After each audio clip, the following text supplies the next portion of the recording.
Hello everyone, welcome to back my channel. আর একটা নতুন ভিডিও নিয়ে হাজির হয়ে গেছে। আজকে কোনো ব্লগ নাই, আজকে প্রথমবার আমি রান্না করেছি, সেই ভিডিওই আপলোড করছি।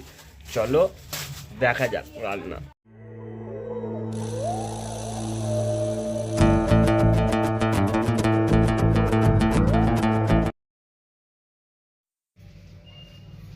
প্রথমে নিয়ে নিচ্ছি বাটারটি দিয়ে দেবো। উনুনের আঁচটা আস্তে করে রেখেছি যাতে পুড়ে না যায়। বাটারটা দিয়ে দেওয়ার পর একটু চাড়িয়ে নিই বাটারটা ভালোভাবে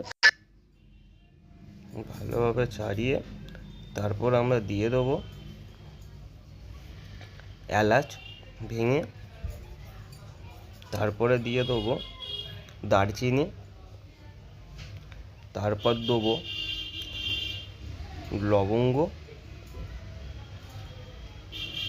তারপর একটু নাড়িয়ে নিয়ে ভালোভাবে নাড়িয়ে নিই।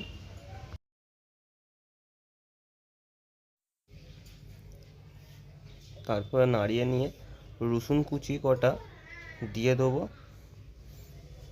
রসুন কুচি দেওয়ার পর একটু আদা কুচি দিয়ে দেবো।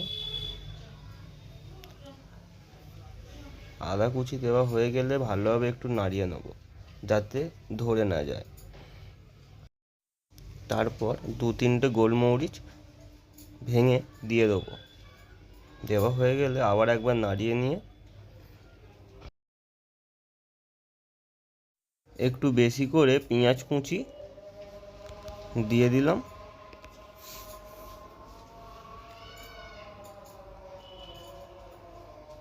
পেঁয়াজ কুচি দিয়ে দেওয়ার পর একটু আবার নাড়িয়ে নিলাম।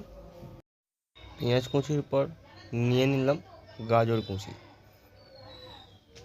কুচিগুলো ভালোভাবে দিয়ে দিলাম সরু সরু করে কেটে। তারপরে একটুখানি টেস্টের জন্য টমেটো কুচিয়ে রেখেছিলাম, টমেটো কুচিও দিয়ে দিলাম।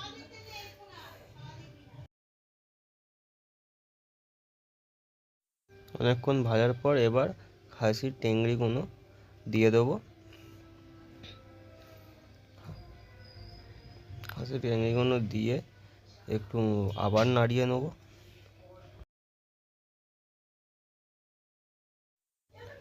নাড়তে নাড়তে পরিমাণ মতো নুন দিয়ে দিলাম।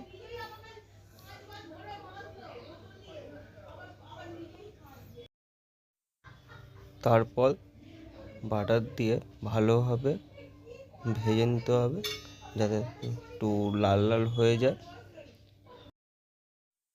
যখন দেখলাম পেঁয়াজগুলো একটু লালচে হয়ে গেছে, তো পরিমাণ মতো আমি জলটা দিয়ে দিলাম। পরিমাণ মতো জল দেওয়ার পর প্রেসার কুকারের মুখটা ভালোভাবে এঁটে দিলাম। প্রেসার কুকারের মুখটা আঁটার পর 6-7টা সিটি দিয়ে দেব।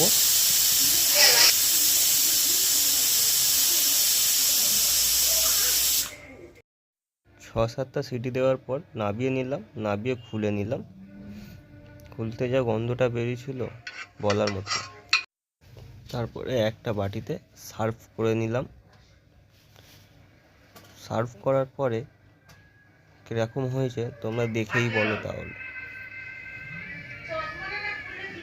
রেসিপিটা ভালো লাগলে লাইক কমেন্ট শেয়ার করে দিও আর সাবস্ক্রাইব করে দিও। খুব ভালো।